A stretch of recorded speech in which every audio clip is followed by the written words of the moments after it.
Hi friends, welcome to UFG channel. Friends, మనకి ఛానల్లో defence and paramilitary సంబంధించి full details అయితే ఇవ్వడం జరుగుతుంది. డైలీ కూడా ఫాలో అవ్వండి, మీ ఫ్రెండ్స్కి అయితే షేర్ చేయండి. ఫ్రెండ్స్, ఈ వీడియోలో మనం డిస్కస్ చేసే టాపిక్ ఏంటంటే అస్సాం రైఫిల్స్ సంబంధించినటువంటి టెక్నికల్ అండ్ అదేవిధంగా ట్రేడ్స్మెన్ సంబంధించినటువంటి నోటిఫికేషన్ అయితే వచ్చేసిందన్నమాట. దాని యొక్క ఎడ్యుకేషన్ క్వాలిఫికేషన్ ఏంటి, ఏజ్ లిమిట్ ఏంటి, సెలక్షన్ ప్రాసెస్ ఏంటి, ప్రతిదీ అయితే ఇక్కడైతే డిస్కస్ చేద్దాం. సో ఇంకేందుకు కలిసి లేట్ చేయకుండా అయితే స్టార్ట్ చేసేద్దాం. Let's begin our episode.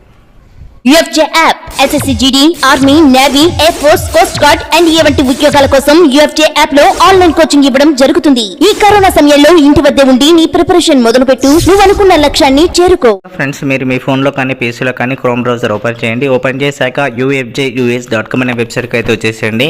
మీకు లింక్ నేను డిస్క్రిప్షన్లో కూడా అయితే ప్రొవైడ్ చేస్తాను, మీరు అక్కడి నుంచి కూడా అయితే చూసుకోవచ్చు అనమాట. సో ఇలా వచ్చేసిన తర్వాత మనకి అస్సాం రైఫిల్స్ 1380 వేకెన్సీస్ అయితే ఉండడం జరిగింది. సో దీనిపైన అయితే క్లిక్ చేసినాను. చెప్పాను కదా, మీకు లింక్ అయితే డిస్క్రిప్షన్ కూడా అయితే ప్రొవైడ్ చేస్తానని, మీరు అది కూడా క్లిక్ చేయొచ్చు. ఇక్కడికి వచ్చిన తర్వాత ఒకసారి అయితే రిఫ్రెష్ చేయండి, ఎప్పుడు వచ్చినా కానీ అప్డేట్స్ అయితే వస్తుంటాయి.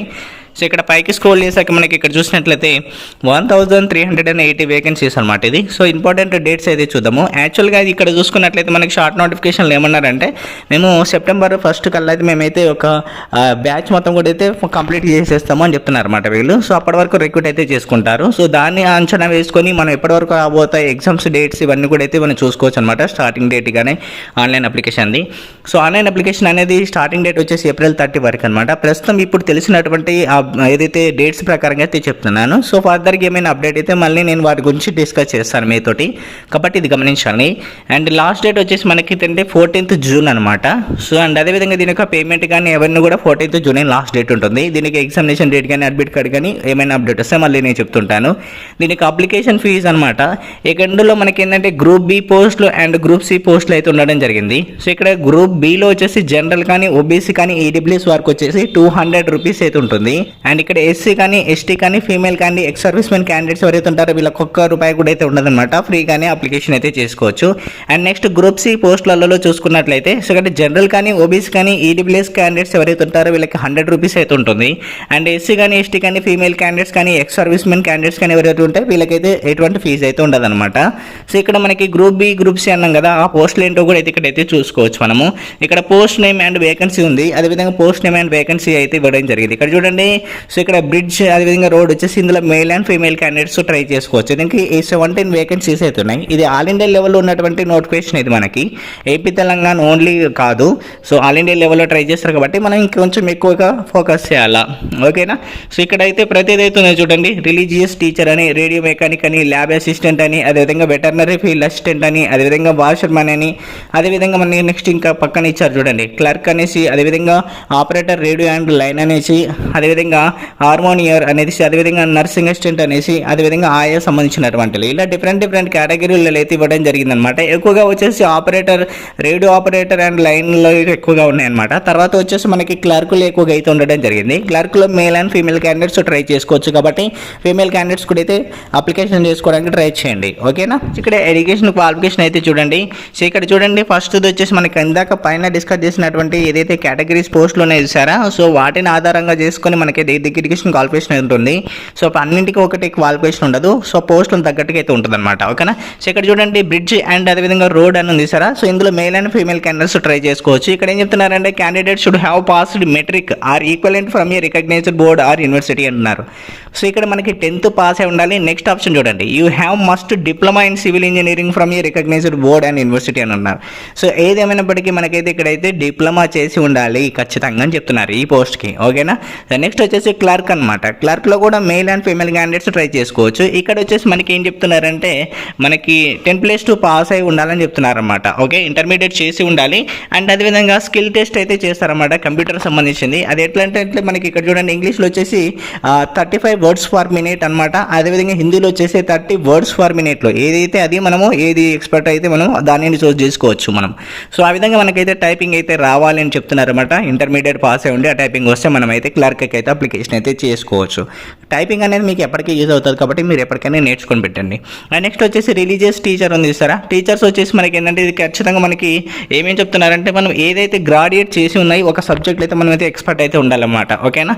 సో ఆ యొక్క రిలవెంట్ సబ్జెక్ట్ ఏదైతే ఉందో దాంట్లో బాగా ఎక్స్పర్ట్ ఉంటే సరిపోతుంది. అండ్ నెక్స్ట్ వచ్చేసి రేడియో ఆపరేటర్ అండ్ లైన్ అనేది సారా. ఇందులో ఏమని చెప్తున్నారంటే 10th పాస్ అయి ఉండాలి అండ్ ఎక్కువగా పోస్టులు ఉన్నది కూడా ఇందులోనే మనం పైన డిస్కస్ చేసినట్లు. సో ఇక్కడ ఏమని చెప్తున్నారంటే 10th పాస్ అయి ఉండి దానితో పాటుగా ఐటీఐ ఖచ్చితంగా ఉండాలని చెప్తున్నారు. మరి 10th బేస్ లేవా సార్ అంటే అవి కూడా ఉంటాయి, చూద్దాం, అవి కూడా మేబీ చూద్దాం ఉండొచ్చు. సో ఇక్కడ ఏం లేదు, దీనికైతే ఐటీ మస్ట్ అండ్ షుడ్ అనమాట. ఓకేనా. సో నెక్స్ట్ వచ్చి దీనికి ఏజ్ కూడా ఇక్కడే చూసుకోవచ్చు, 25 years అని. ప్రతి దాని ఏజ్ కూడా 25 years ఉంది. అండ్ స్టార్టింగ్ వచ్చేసినటువంటి బ్రిడ్జ్ అండ్ రోడ్ వచ్చేసి 23 years ఉంది. దీనికి రిలాక్సేషన్స్ కూడా అయితే ఉంటాయి. సో అది కూడా అయితే చూద్దాం. అండ్ రేడియో మెకానిక్ ఉంది చూసారా, దీనికి వచ్చేసి మనకి డిప్లొమా అయితే అడుగుతున్నారు. సో అదేవిధంగా చూడండి, డిప్లొమా లేకపోతే మనకి 12th పాస్ అయిపోయిన వారు ఎవరైనా కానీ ట్రై చేసుకోవచ్చు అని చెప్తున్నారు. ఓకేనా. అండ్ నెక్స్ట్ వచ్చేసి ఇక్కడ lab assistant and nursing assistant ఉన్నాయి చూసారా. ఇది మనకి ఏంటంటే candidates the have pass 10th if any recognised board. ఇది చూసారా, మెడికల్ దానికి 10th పాస్ అయిపోయిన వాళ్ళు మాత్రమే ఇచ్చారు. ఇక్కడ మనకి అడిషనల్ క్వాలిఫికేషన్ ఏమి ఇవ్వలేదు. ఓకేనా. పారామెడికల్ దానికి ల్యాబ్ అసిస్టెంట్ సంబంధించి 10th పాస్ అయిపోతే సరిపోతుంటున్నారు. సో మరి దీనిలో ఎన్ని వేకెన్సీస్ ఉన్నాయి ఇందాక పైన చెప్పాను కదా, అక్కడికి వెళ్ళి చూసుకోవచ్చు మళ్ళీ స్కిప్ చేసుకొని, లేదంటే ఈ లింక్ కింద డిస్క్రిప్షన్లో ఇచ్చేసిన వాటికి మీరు అక్కడ చూసుకోవచ్చు. నెక్స్ట్ వాషర్మెన్ అనమాట.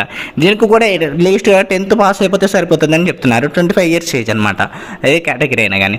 నెక్స్ట్ వెటర్నరీ ఫీల్డ్ వచ్చేసి ఇక్కడ ఏంటంటే ఇంటర్మీడియట్ పాస్ అయి ఉండాలి అండ్ అదేవిధంగా డిప్లొమాలో వెటర్నరీ చేసి ఉండాలని చెప్తున్నారు. డిప్లొమా వెటర్నరీ ఉంటుంది, అది చేసి ఉండాలని చెప్తున్నారు. దీనికి 25 years అనమాట. సో ఏజ్ లిమిట్ వచ్చేసి మనకి మినిమం 18 years ఉంటుంది స్టార్టింగ్ అనేది, లాస్ట్ వచ్చేసి మనకి 23 years నుండి 25 years ఉంటుంది అనమాట. సో అందులో మళ్ళీ రిలాక్సేషన్ కూడా అయితే అప్లికబుల్ అవుతుంది. కింద ఇచ్చాను చూడండి, SC ST వారికి 5 years అని, OBC వారికి 3 years ఉంటుంది. సో కొన్ని ఏరియాస్ తగ్గట్టుగా వాళ్ళకు కూడా అయితే కొంత రిలాక్సేషన్ అయితే ఇస్తారనమాట. దీని యొక్క సెలక్షన్ ప్రాసెస్ ఎలా ఉంటుందంటే ముందుగా మనకి ఫిజికల్ మెజర్మెంట్ టెస్టెస్ అయితే ఉంటాయి, ఫిజికల్ ఎఫిషియన్సీ టెస్ట్ ఉంటుంది, అండ్ ఇక తర్వాతకి రిటర్న్ ఎగ్జామినేషన్ టెస్ట్ ఉంటుంది, తర్వాతకి skill test and trade test ఉంటుంది, తర్వాతకి డాక్యుమెంట్ వెరిఫికేషన్ ఉంటుంది, తర్వాతకి మెడికల్ టెస్ట్ ఉంటుంది, తర్వాతకి ఫైనల్గా మెరిట్ లిస్ట్ అయితే ఉంటుంది అనమాట. ఈ విధంగా 1 by 1 సెలక్షన్ ప్రాసెస్ అయితే ఉంటుంది. అండ్ ఇక్కడ మనం గుర్తుపెట్టుకోవాల్సిన విషయం ఏంటి అని అంటే ఇక్కడ హైట్ వెయిట్ చెస్ట్ అనేది ఎక్కడైతే మెన్షన్ ఏం చేయలేదు. యాక్చువల్లీ ఇది షార్ట్ నోటీస్ రిలీజ్ చేశారనమాట మనకి. సో ఒక విధంగా హైట్ వెయిట్ చెస్ట్ అని చెప్పుకుంటే హైట్ వచ్చేసి మనకి SSC GDలో యాజ్ ఇట్ ఈస్ ఏదైతే హైట్ ఉంటుంది చూసారా, సేమ్ యాజ్ ఇట్ ఈస్గా అదే హైట్ అయితే ఉంటుంది. సో SSC GDకి ఎవరైతే ముందే తెలుసుకొని ఉంటారో దానికి హైట్ ఈక్వల్ అనమాట. ఓకేనా, అది గమనించండి.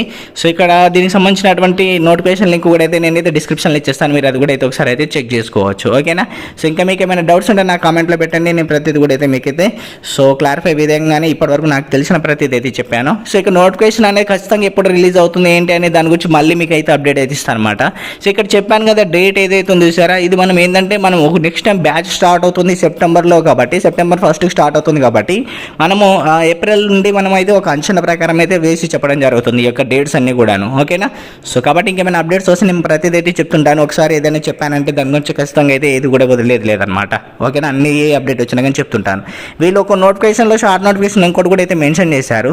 సో మేము నోటిఫికేషన్లో వేకెన్సీస్ పెంచవచ్చు, తగ్గించవచ్చు, వీలైతే నోటిఫికేషన్ కూడా క్యాన్సిల్ చేసుకోవచ్చు అనేసి. సో కాబట్టి మనమైతే పెద్దగా హోప్స్ పెట్టుకోకుండా మనం ప్రిపేర్ అవుతూ ఉండాలి అనమాట. ఎందుకంటే ఈ నోటిఫికేషన్ కాదు ఇంకా చాలా వస్తాయి అనమాట. ఓకేనా. సో అక్కడ ఉన్నది మనం చెప్పగలుగుతాం కానీ మనమే నోటిఫికేషన్ రిలీజ్ చేసేది అయితే ఒక షెడ్యూల్ ప్రకారం మనం ఎప్పటికీ రిలీజ్ చేసేవాళ్ళం.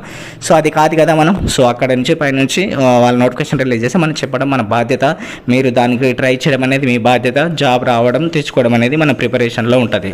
చూసారు కదా నోటిఫికేషన్ గురించి ఫుల్ డీటెయిల్స్ అనమాట. సో ఇప్పుడు మళ్ళీ ఒకవేళ నోటిఫికేషన్ అనేది వచ్చిన తర్వాత నేను ఫర్దర్గా అన్ని డీటెయిల్స్ అయితే మీకు అయితే చెప్తాను. ఇప్పుడైతే మనకి ఇదైతే షార్ట్ నోటిఫికేషన్ లాంటిది అనమాట. ఈ యొక్క షార్ట్ నోటిఫికేషన్ ఇది దృష్టిలో పెట్టుకొని మనం ఇప్పటి నుంచి అయితే ప్రిపేర్ అయితే అవ్వాలి. సో నోటిఫికేషన్స్ అనేది లేదు కదా అని మనం ఎక్కడ కూడా అయితే డిస్పెండ్ అవ్వకూడదు, నెగ్లెక్ట్ అయితే చేయకూడదు అనమాట. సో ఇదైతే మీరు గమనించండి, మనకి ఎప్పటికైతే నోటిఫికేషన్స్ అవుతున్నాయి ఫర్దర్గా మనకి SSC GD నోటిఫికేషన్ కూడా అయితే రాబోతుంది, RPF కూడా రాబోతుంది. కాబట్టి మనకి UFJ యాప్లో కోర్సు తీసుకొని మీరు ఇంటి దగ్గర ఉండి ఇప్పటి నుంచి ప్రిపేర్ అవ్వండి. లాంగ్ టర్మ్ ప్రిపరేషన్ అనేది మనకి చాలా ఇంపార్టెంట్. షార్ట్ టర్మ్ ప్రిపరేషన్ అనేది మనకి చాలా లాస్ అయితే అయిపోతాం కానీ దానివల్ల అయితే యూజ్ అయితే ఉండదని చెప్పుకోవచ్చు. సో మనకి క్విక్గా రివిజన్ చేయడానికి టైం ఉండదు, వెయిట్ కూడా అయితే ఉండదు. సో ఈ పంచి అయితే ప్రిపేర్ అవ్వండి. సో ఇది మీకైతే బెస్ట్ ఆప్షన్ అనమాట. సో ముందుగానే నోటిఫికేషన్ గురించి తెలుస్తున్నది కాబట్టి సో మన ద్వారా మీరు వాటన్నిటిని కూడా యూజ్ చేసుకొని ప్రిపేర్ అయితే అవుతారని అయితే ఆశిస్తున్నాను. Okay, thank you friends, thank for watching, all the best.